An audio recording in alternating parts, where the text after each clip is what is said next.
ఈ రోజు శ్రీకృష్ణదేవరాయల కొలువులో ఉండే మహాకవుల గురించి తెలుసుకుందాం రండి. శ్రీకృష్ణదేవరాయల కొలువులో ఉండే మహాకవులను అష్టదిగ్గజాలు అంటారు. అష్ట అంటే 8 అర్థం. మొదటగా అల్లసాని పెద్దన్న మన చరిత్ర అనే ప్రబంధాన్ని రచించారు. ఇతనికి ఆంధ్ర కవితా పితామహుడు అనే బిరుదు కూడా ఉంది. రెండవది మంది తిమ్మన. ఈయన ముక్కు తిమ్మనని కూడా అంటారు. పారిజాత భారము అనే గ్రంథాన్ని రచించారు. మూడవది పింగళి సూరన్న. ఈయన రాఘవ పాండ్యము అనే శ్లేష కావ్యాన్ని, కళాపూర్ణదయము, ప్రభావతి, ప్రద్యుమ్న అనే గ్రంథాలు కూడా రచించారు. నాలుగవది మాదయ్య గారి మల్లన్న. వీరు రాజశేఖర చరిత్రము అనే గ్రంథాన్ని రచించారు.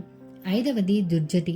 శ్రీకాళహస్తి మహత్యము, శ్రీకాళేశ్వర శతకములు రచించారు. ఆరవది అయ్యల రాజు రామభద్రుడు. వీరు రామభద్యుని రచించారు. ఇకపోతే ఏడవది తెనాలి రామకృష్ణ, వికట కవి అని కూడా అంటారు. పాండురంగ మహత్యము కావ్యాన్ని రచించారు. ఆఖరిగా రామరాజ భూషణుడు, భట్టమూర్తి అనే బిరుదు కూడా వీరికి ఉంది.